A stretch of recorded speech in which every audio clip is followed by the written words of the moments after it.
Jim, what are some of the common phrases people say to themselves every day that silently kills their dreams and keeps them stuck in a life that they hate? That is a great question. There is the I am statements. So I've talked about this quite a bit. And the I am states back to Saint Germain.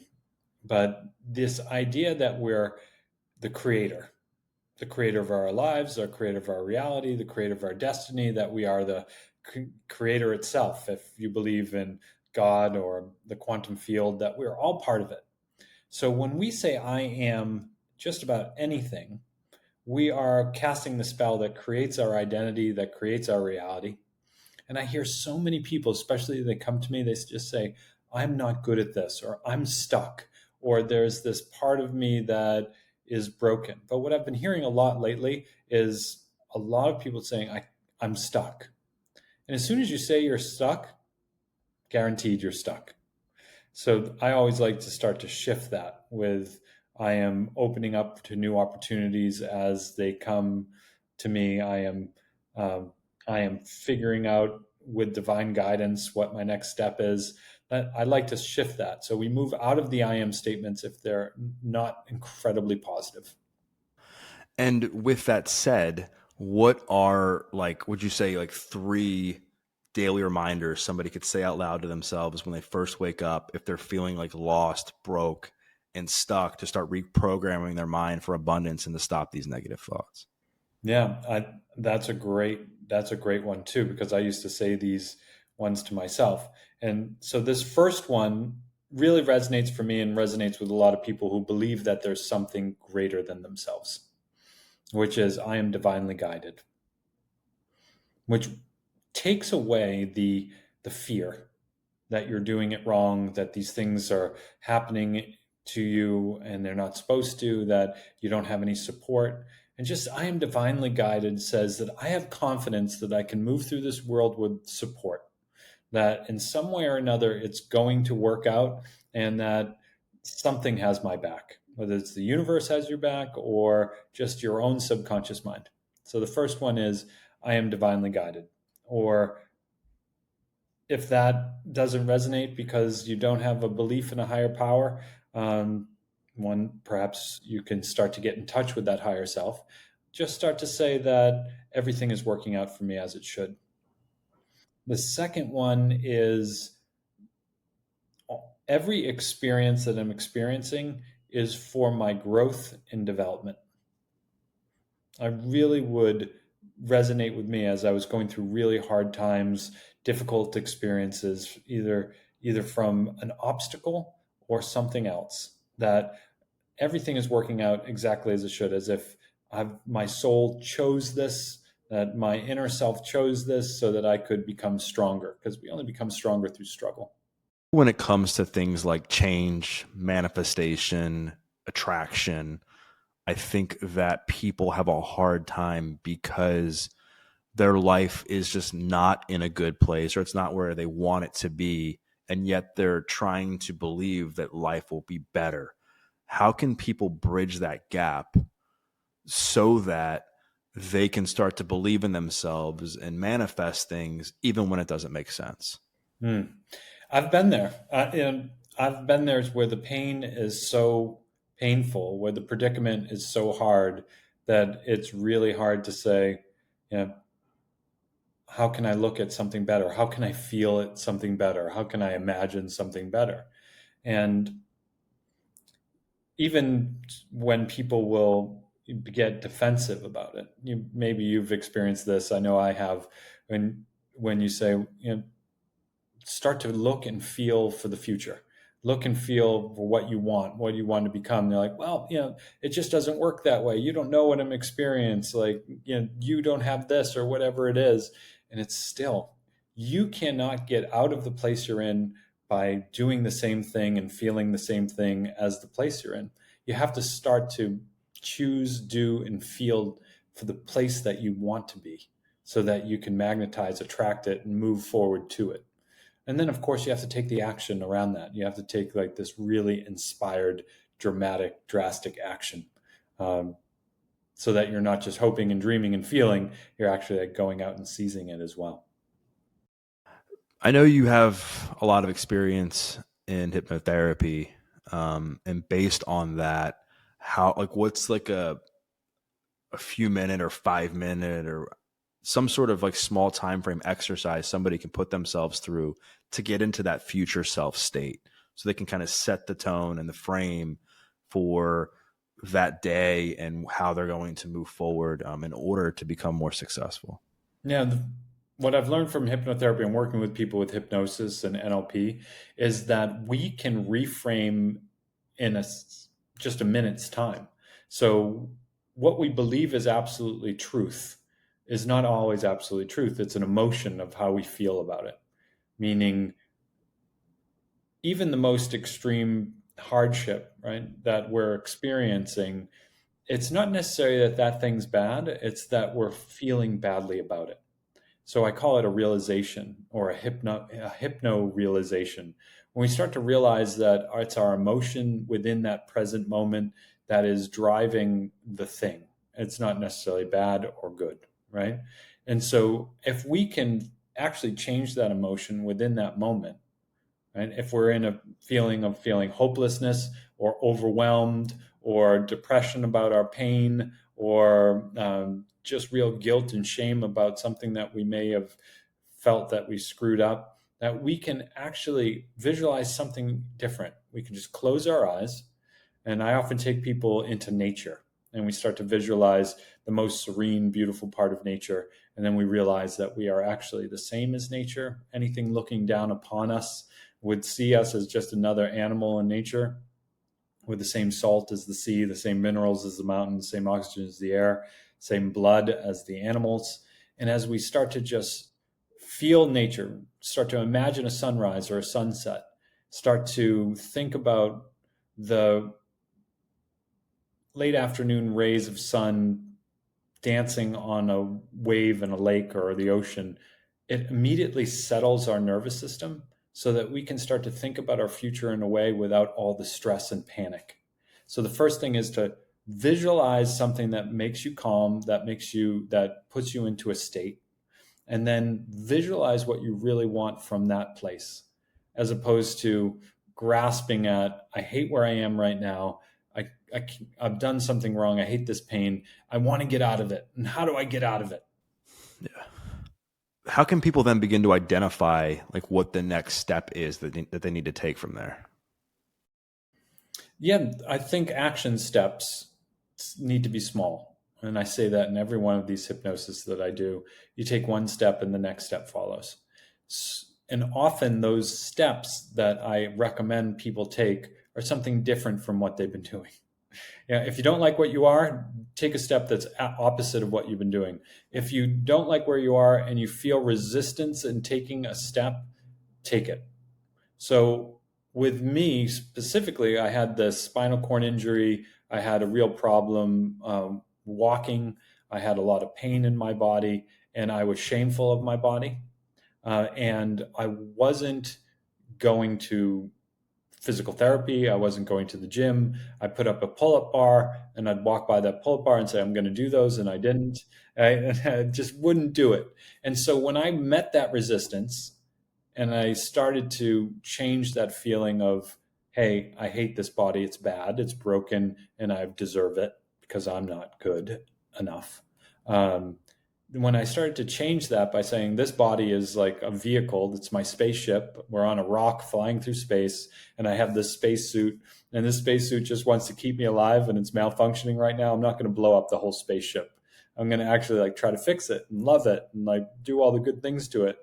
And so when I start to reframe my mind in a way that my body is not me, I am something completely different than that, and I can love it. And now what's the resistance? Okay, there's resistance to exercise here. And I see that pull-up bar and I find an excuse not to do a pull-up. Now I'm going to force myself to take a step and do one pull-up. And then the next day I'm going to force myself to take another small step and do 5 pull-ups.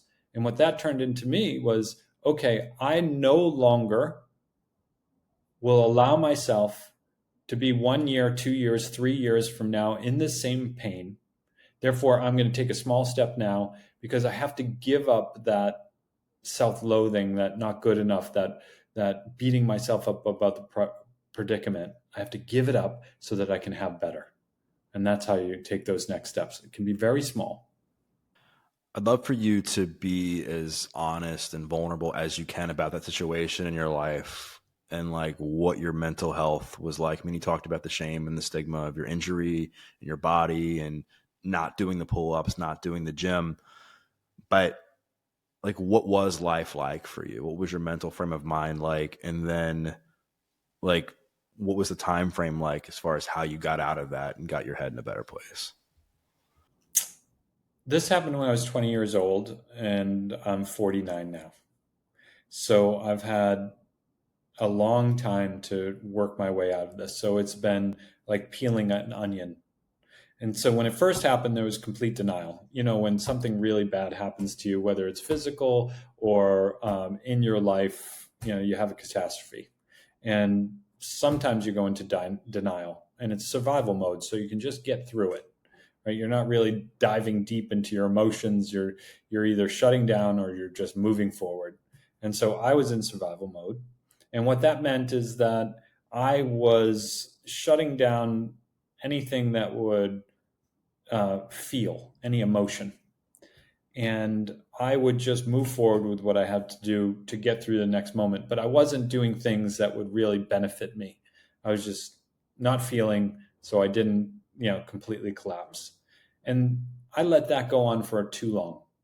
Uh, Survival mode is really meaningful and a good thing until it goes on chronically for a long time. And you need to break out of it so that you can open your heart again, so you can open your motivation, etc. But it was really hard for me. It was really hard for me, and because with the condition I had was chronic, there was no like, this is going to get better at any time soon. If you just do these three things, it's going to get better. And it was undiagnosed, so I don't know what was causing it. So it was really hard, and I got to a place where it was either I died, I walked into the street or took the many pills my doctors were giving me, or I made a change. And so I decided that I would make a change. And, and I started to go all around the world to different healers, to different doctors. I just kept saying yes. And what I found from them was I even wrote a book about this called The Stimulati Experience. But what I found from them was there were a lot of common things. And the common things were to create the story that we create. And the story that I was creating from either before this illness, and some people believe that the emotions and the stories we create can even create illness, but it was that I was bad in some way, right? I came from an abusive childhood, and my feeling was I was bad. And I was stacking up experiences in my life that would prove that I was bad. And so when you're bad, you're not really, you feel you deserve it. There's nothing breaking you out of that. And so I had to resolve that I am bad. And then when I resolved that, I could start to move forward with actually loving myself. And then when I move forward with loving myself, then I could get into healthy relationships and I could get successful in life. But before those steps, you know, I was in a really low place. Thanks for sharing all that. And I think so many people struggle with that I am bad, I am a failure, I am a piece of crap statements. Um, like if you were to put together like some sort of protocol for somebody who's dealing with statements like that, I am a failure, I am terrible, I am not worthy, I'm not lovable, like what would the framework look like for them to be able to break free from those toxic patterns? Yeah, the first part is to recognize what's true, right? We believe that that's true.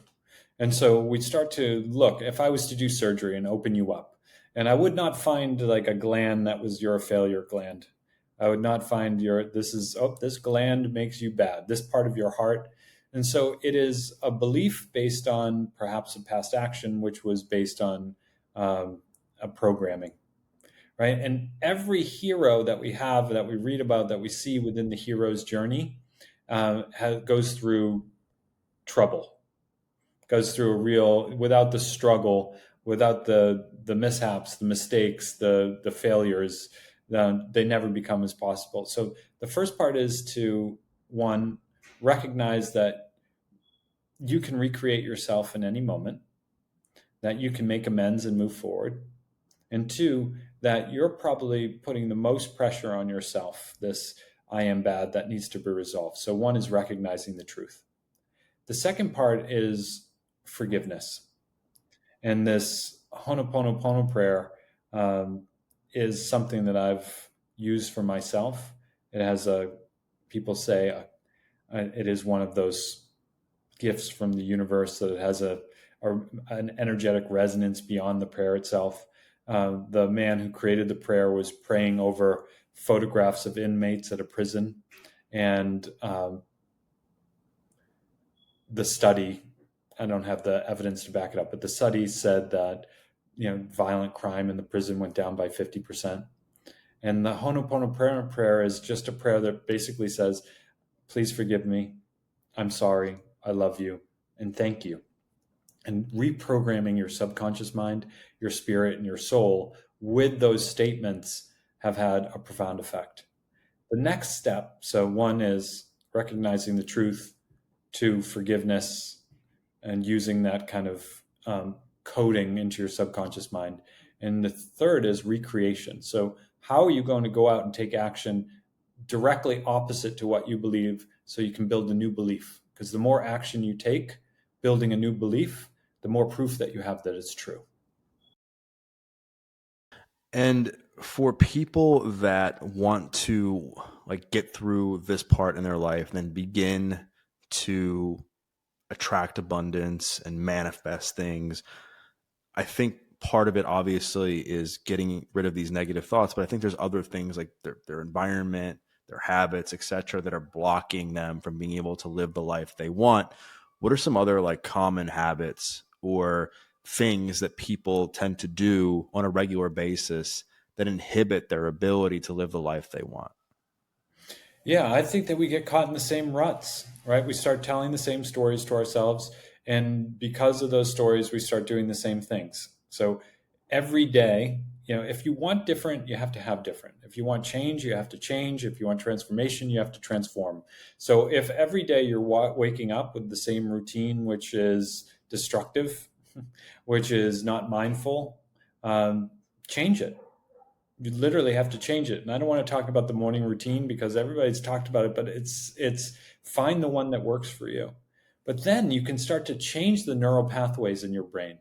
These neural pathways are wagon tracks that we keep going down. But the amazing thing is that we have the potential to grow neural pathways, new habits at any point in our lives. It doesn't stop.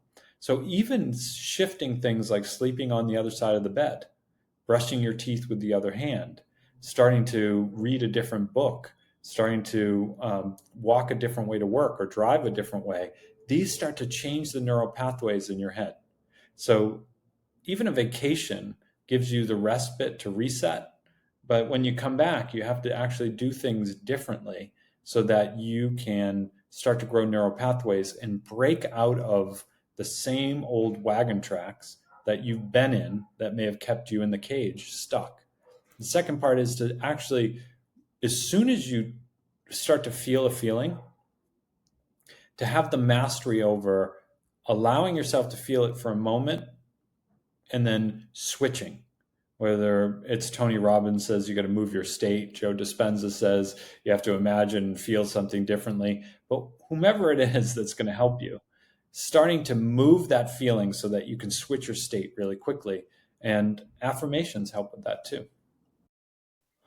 When it comes to energy and habits and what we're talking about, what role does the people you spend time with play? A giant role. A giant role. We start to emulate.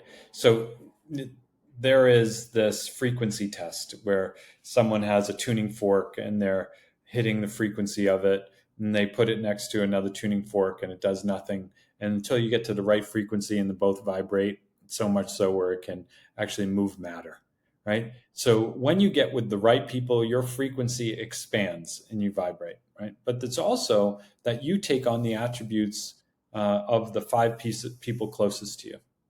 And so if you're in a crowd or with people who are putting you down, putting themselves down, or just have no motivation or drive, it's that much harder for you to break out. Whereas you're with people with a high vibrational state, your vibration will attune to theirs, will rise. And that's just part of science. But with mindset, which I deal with a lot, you will start to rise to the occasion, right? You will start to see what's possible and rise to the occasion of the people around you. It's much harder to be a leader than to like rise up. So it's much harder to break out of a difficult situation than it is to rise up to a better one.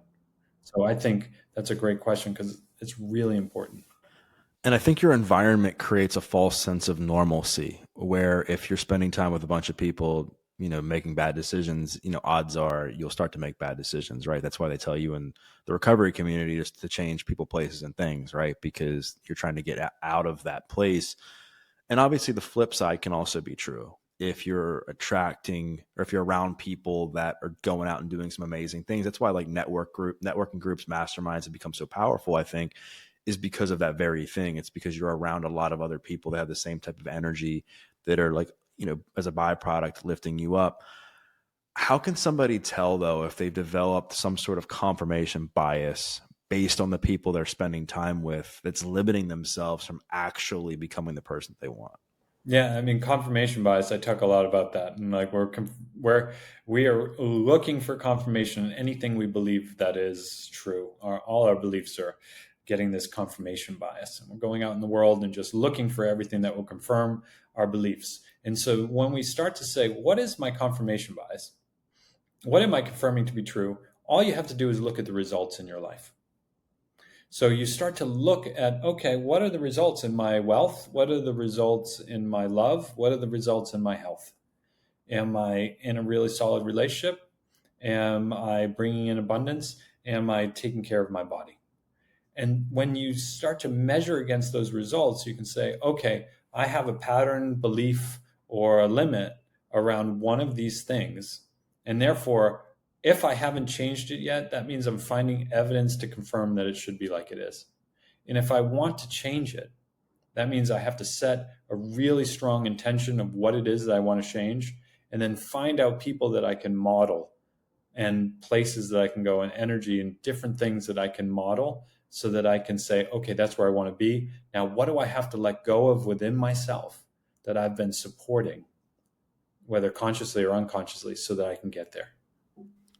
What do you think is a big confirmation bias or like the most common one you see that holds people back? I'm not good enough. Also, I'm stuck. Two things go together so well. Like everybody says it. I'm stuck. There's just some block in my energy, I hear a lot. Or, and people don't say it as much because they don't really put a finger on it, but I'm inadequate. I'm inadequate. You know, basically, I'm inadequate results in saying I have a block or I'm stuck. But what it says is I don't have the capability. I am not good enough to be able to get to the next level. There's something up here and I cannot get there. And that is so common for many people. Yeah, we talked about the I am stuck reframe and we've talked about the I am a failure, that sort of thing as well. But the I'm not good enough, I think, in the imposter syndrome and feeling like that, I think is a real thing, especially when you want to create change. Um, you've had a lot of evolutions in your life. I know you've worked on Wall Street, obviously doing what you do now. You've overcome a lot personally and professionally. Like how did you overcome that I'm not good enough trap in your life? It's imposter syndrome has come to me throughout every change. Throughout every change, right? When I was on Wall Street, I thought that I wasn't a good enough trader. And when I was helping to build companies like WebMD and Everyday Health, I didn't think I was a good enough executive until I put in the time and found the success. And then those successes really allowed me to build my confidence. So it's just recognizing that if you don't let it stop you, and you build up evidence to the contrary, you'll start to believe. And that's your growth. That's absolutely important. And so, even in this evolution of where I am now, where I've stepped into more of a mindset coach and a spiritual educator, that I start to look, have I really experienced enough? Do I really know enough? Have I really attuned to this enough to be able to lead people? And as long as it doesn't stop you, then it actually is good. It actually drives you to be the best that you possibly can be. So this part of the ego, which says, I'm either good or bad, right, is kind of critical. People say that you need to kill it. There needs to be an ego death. There needs to be this kind of fear, the death of it. And I believe that it actually drives you. So the most important thing is to know that it's not wrong. There's no should. It's not like you're feeling it and no one else is. It's actually saying this is what's happening. Your body's mind's working perfectly. Now let it drive you to find evidence to support your growth. There's a big push now to talk about reversing burnout, being more in flow, being in this energetic state and not kind of hustling. Obviously, like working on Wall Street, helping build these big businesses, that takes a lot of work, hustle. I would love to hear your thoughts on like what on hustle culture and like how people can balance like work ethic and working hard with like making sure they're kind of staying in flow. Yeah, I've heard both sides of this coin too. And it's like, it should be easy when you're in flow, it just comes to you. And then like if you're not getting up at 4:30 in the morning and like making it happen, and like what's that guy that is so trending now that like he runs in the street. He's like, Goggins? yeah, not Goggins, is another guy. Anyway, he is like, you get up at 4:30 in the morning, and then if you haven't brought in this amount of money a day, to keep pushing, pushing, pushing. So I believe that hard work is incredibly important. And I believe that it gives us purpose, it gives us drive. And I also believe it doesn't have to be a hustle, meaning you can, when work is a pleasure when you're aligned with your purpose, right? If you're in a job that you have to push yourself and hustle and like burn yourself out, then that's the hustle. But when you're working really hard because you find purpose and meaning and flow, and you can step into the joy of it, then that's flow. Both of them are hard work. You can't get away from hard work. And if you do, then you're probably that then I'd like to be you. If like, then tell me how to do it, because I've always had a lot of work to do. But I've noticed the difference from when I'm really loving what I do, and then when I'm not. Yeah.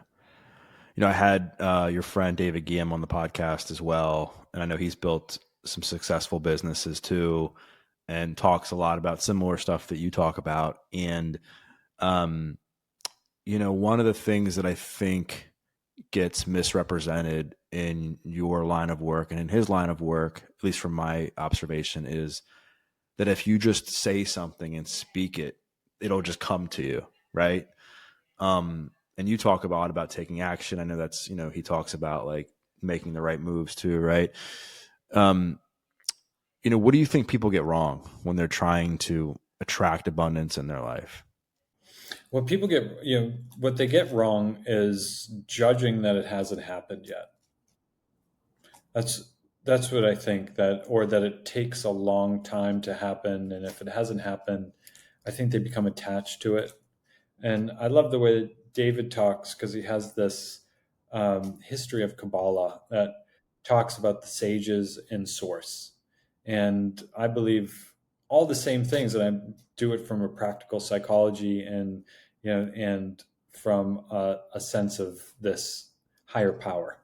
So which one, it doesn't matter how you're eating the food. It can be chopsticks or a fork. It's going to get in there. And so what I believe is that people who have attachment, they open themselves up to what they want, then they fear not having it. They fear not having it quick enough. They fear that they're doing something wrong. They fear that if they do get it, they're going to lose it. They fear that they're not good enough for it. And then they wonder why they don't have it, because they're still so separate from it with all the attachments to it. And so the hardest thing is to say, I am not separate from it. And therefore, I don't have to fear attachment from it because I am it, right? If everything is energy, the energy of the universe flows through all things, the energy of creation, and then I'm not separate from it. Meaning, if we put a sheet down and then I put my fingers up to the sheet and there's 2 points over here and over here, right? Is it separate or is it all one because it's the sheet? And so we are not separate from things. And the biggest breakthroughs that I ever had was to recognize that if I just started to really focus on me being the thing that I wanted, the opportunity that I wanted. And I remember Lewis Howes. I have a friend, Lewis Howes, and I've known him for years and years and years. And I could never get on his podcast either. Right. And then I just started using the I am mantra, not thinking that I was separate from it, not like wondering why he had invited me on the podcast, not wondering why, if I was good enough for it, not hoping that I could do it. And one day I was just like, I'm not separate from this podcast. I am the opportunity of it. And I just let it go. And literally I got a call from them. And sometimes things just happen that easily, but we start to think that we need it or that we're separate from it. And when we can let that go and still work towards something, that's when it comes. Yeah.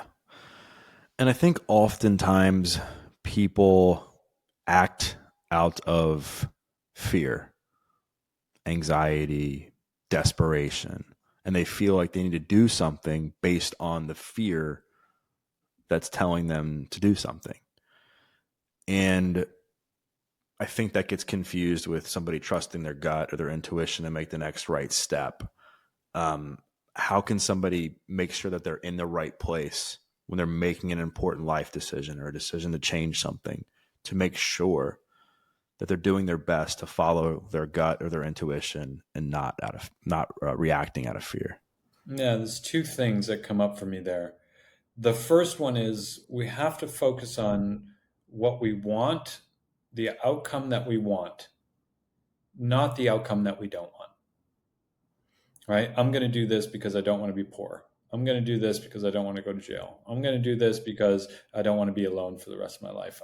Whatever it is, focusing on the outcome that we don't want brings upon the outcome that we don't want. So we have to focus on the outcome what we want, and then we have to focus on what we have, not what's missing. So those are the two distinctions there. The third part is knowing whether we're doing something out of fear or ego or out of divine intuition or guidance. And that is a definite check-in with your body. And so if you're doing something that feels like I'm meant for this, this is divinely guided, then there is more of a feeling of expansion and flow there. You can feel like it just seems right. Whereas if you're doing something out of fear or ego, then you feel nervous in your body. It's in your stomach, it's in your chest. Now, it's not to say that that's wrong, that you can move through that. But if you're trying to make a decision, those are the two checks for that.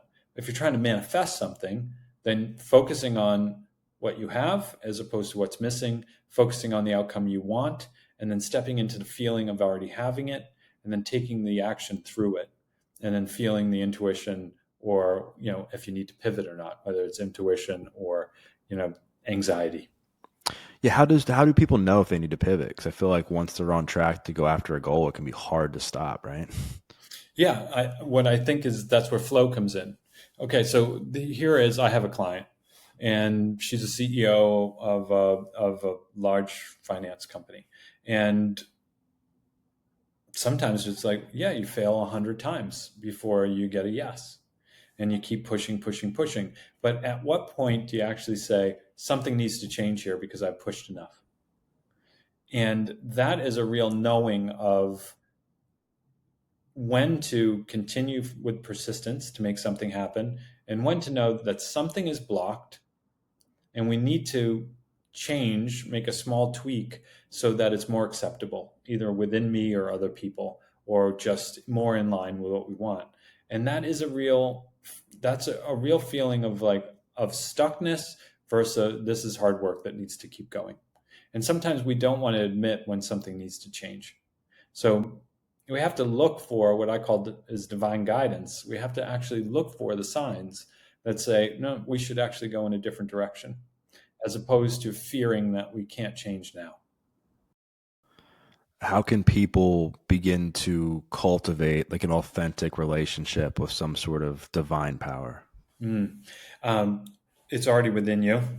It's all around us, right? If you don't have to believe in God to know that there is a voice in your head that is listening and telling you everything that you have to. Yep. There is the higher power within your head. There's a voice that hears everything. You have that kind of inner dialogue, and then there's the one that can listen. That's your conscious awareness.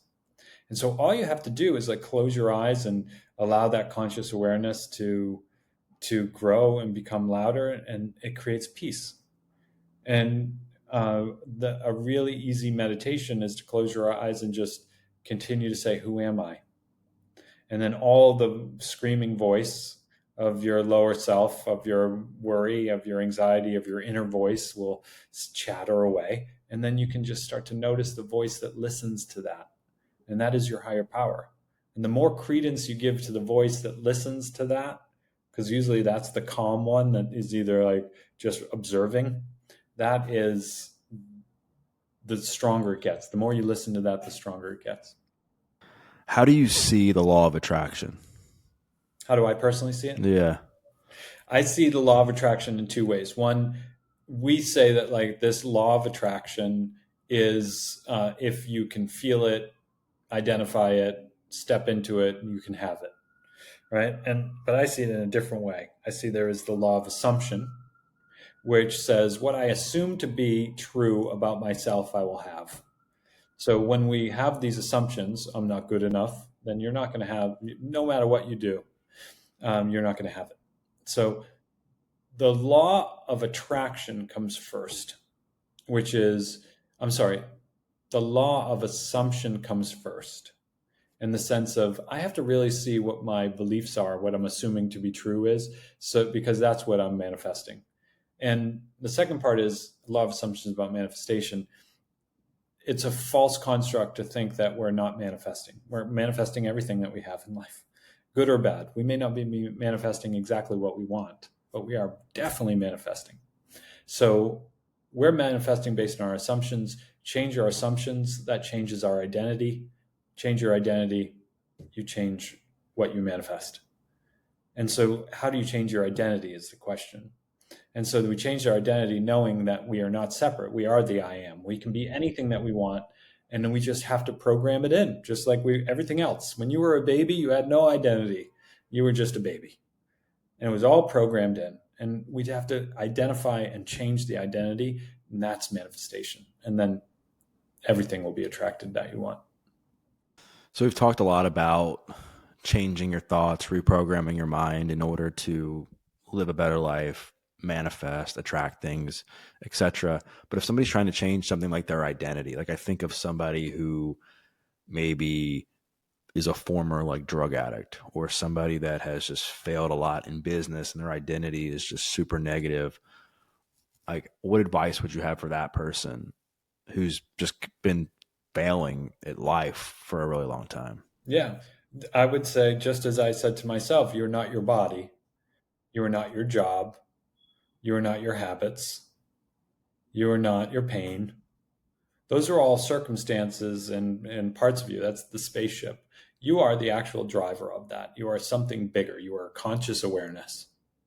And that conscious awareness is something bigger. It's part of the fabric of the universe, that awareness, that consciousness. And so that conscious awareness can be whatever you want it to be at any moment, meaning it doesn't rely on the past. It doesn't rely on what you were before. You can start to tune it to what you want to be in the future. And so if you want to change your identity, you have to release that belief that you are whatever it is that made you become a drug addict. And to do that, you can start to really forgive it, bring awareness around it, and start to say, okay, what if I was the opposite of it? Just what if? What would I be able to do if I didn't have my fear? Who could I be if I didn't have my fear? And then you can start to use actual hypnosis, self-hypnosis, or get with someone who really is great at hypnosis, because they can reframe those things for you, reframe those key points in your life that created that identity. Talk about how you see hypnosis. I mean, I think, I don't know, at least for me, like when I first heard about hypnosis, I just think of the person like kind of like letting the clock like tick tock to get people, and the eyes start spinning. And I know that's obviously like a generalization that's not necessarily true, but like talk about the way you see it and how people could actually use that experience to their advantage. Hypnosis is a tool that allows you to get into your subconscious mind. And there are many tools that allow you to do that. But the subconscious mind holds all the beliefs, holds the history. And so some say that the past and the future don't exist, but they actually do. They exist in your subconscious mind. So you're holding everything that happened to you in the past in your subconscious mind. That's your energy field. There's an actual energy body that's been measured now. It's not just woo-woo stuff. We have an energy body. We have our body somatically. We hold these things. So we're holding it in our emotions. We hold it in our nerves. Bruce Lipton wrote the Biology of Belief, and Vanderkamp wrote Body Keeps the Score. Great books to show how kind of our bodies hold on to these things. Hypnosis allows us to go into our subconscious mind, where our operating system is, where our autonomic nervous system is, where everything happens, all the confirmation bias, and allows us to just re-experience things in a way and reframe certain beliefs that give relief, so that we can move forward in a way knowing that we can change the program a bit. And that's done by just getting into a relaxed state of trance, so that our critical mind and our conscious mind isn't blocking us so much. And what do you think are the biggest things people must do in order to like completely reprogram their subconscious mind? Yeah, they have to release the shoulds and release the fear. The should say, I should have done it better. I'm not doing it right. That I should have, could have, would have. All those things that say that I've done it wrong or I'm doing it wrong. And so that lowers the inflammation. We got to lower the inflammation, our worry, our concern. And when we can lower that, we can start to say, oh, okay, I'm right where I need to be. Right? This didn't happen to me. It's not a victim. It's happening through me, for me, as me. And therefore, I can move forward in a more empowered way, to know that I have some control, that I'm not just in the, lost in the wind. So obviously you've had to make your own physical transformation and helping yourself heal. And I know that your, I guess, lack of health at the time, what you were going through was influencing, your mindset and your mental health and stuff. It's been close to 30 years since you had that experience. You've done a lot of work on yourself and helping other people. Knowing what you know now, what role does physical health have on the subconscious mind, your thoughts, how you see the world, etc.? A giant role. I think there have been a number of studies that show there's a higher states of depression in chronically ill people that can't move their body, because our emotions correspond with our bodies. I talked about the body keeps the score before. And I think kind of one of the people that really pioneered this was Tony Robbins, when he talks about your physical state and how you move your physical state, you can really move your future. And so it's harder for people who have had an illness or a disability, and they get caught in that a little bit more. But knowing that there is no one way to move, meaning if you can't move your legs, move your arms. If you can't move, if you can't move your arms and your legs, move your head. There are, like, literally start to move your body in a way that you can.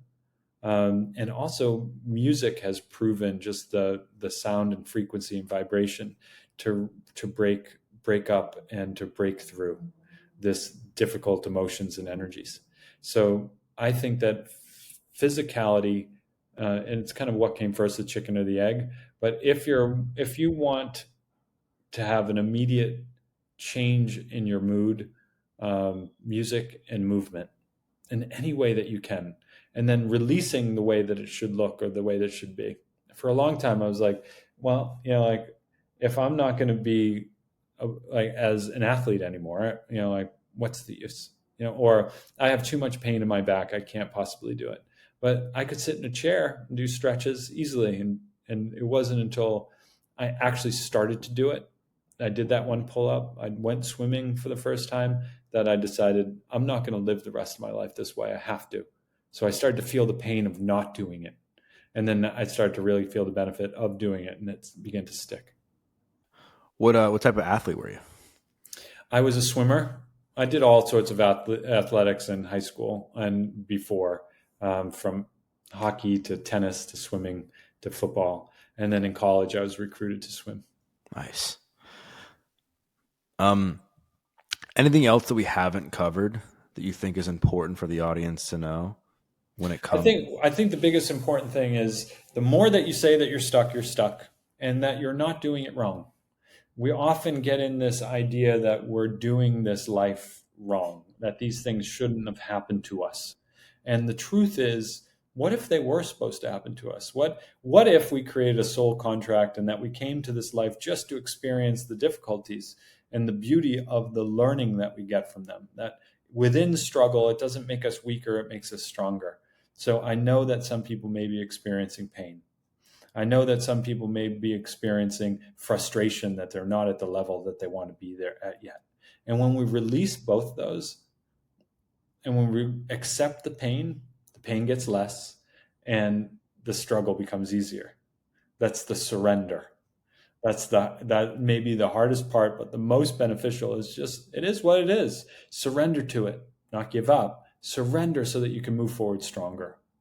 And that's the message that I would leave for today. Quick follow-up question. How can people get better at surrendering and letting go? It's super tough. Yeah. So what if it wasn't? What if it wasn't hard at all? What if you would just say, okay, this is what it is. This is meant to be. This is where I am now. I forgive it. I forgive myself. I forgive you. I forgive all these things. And now how do I move forward from here? Right? So sometimes surrender, right? When we need so much control because we feel that we need to be safe, right? That we don't surrender because we need control. And the truth is we're not in control, right? So might as well just allow yourself to recognize where you are, forgive yourself for whatever needs to be forgiven, and just say, you know what, I think Mel Robbins created in one book, it was like self-help for dummies. Not in the sense that you're a dummy if you read it, but it was such an easy way to make really difficult and profound ideas around spirituality and self-help easy. And it's just called Let Them. And if I was to write it, or anyone else, it would be much more complicated and be like surrender so you can change your life and like whatever it is. And she wrote the book Let Them. So what I have to say is follow Mel Robbins and just let them. That's called surrender. I mean, that book has crushed it. I mean, that book has crushed it. Right? Crushed everywhere. It's everywhere because it's like, it's nothing new. It's just simplified. Funny story about Mel. So I've had Mel on the show. I think I had her on when she was promoting her last book, and she put me through like a manifestation exercise live. And what did you do? I mean, I think I have the clip somewhere. It was along the lines of, she was like walking me through what I wanted, as far as I wanted to grow the podcast. I wanted to reach more people. I wanted this to be like my full-time thing. And then she was like, what would you need to do to get there? And then I was like, saying that. And then I think I maybe even was talking about like some limiting beliefs, but anyway, it came true. Like my podcast when I interviewed her was not nearly as big as what it is now. So it worked. Her manifestation technique worked? Yeah, I think it did, because I think that, like, I love Mel and I think her work is phenomenal. I don't think her message like just sparked some algorithm for the show. However, I think what she told me I needed to hear in that, you have to figure out what you need to do in order to get to the place you want to go. And if you're, crippled by fear, you're not going to get there. So it was about letting go of the fear, letting go of the whatever other crappy beliefs I had about what I was doing, and then just going and moving forward with what I actually wanted. And so, she played a part for sure in where I'm at right now. Yeah, I think she's powerful in that way. I think the questions around fear have always been so powerful for me. Like who would you who who would you be without your fear is a question that broke me out of, like, was a giant aha moment. Really? Yeah, who would you be without your fear? It was a really big one. And what would you do if you weren't afraid? Those are two questions that were giant aha moments for me. So last question, who were you before that question, and who did you want to become without the fear? Um, I was an entrepreneur that was running large businesses, and I feared, one, I wasn't good enough to help people one on one, to be a spiritual teacher or a mindset guide, and two, I was afraid that if I no longer had big $100 million businesses against my name, I would not be important anymore. And when I released those two fears, I went out on my own and and attracted people whom I could help easily. And the other question, which is, what would I do if I wasn't afraid, is exactly the same thing. Love it, man. Well, Jim, this has been great. Thank you so much for coming on the podcast. Thanks for having me, Doug. It was really, really fun one. You got it, man. Okay. I'll talk to you soon.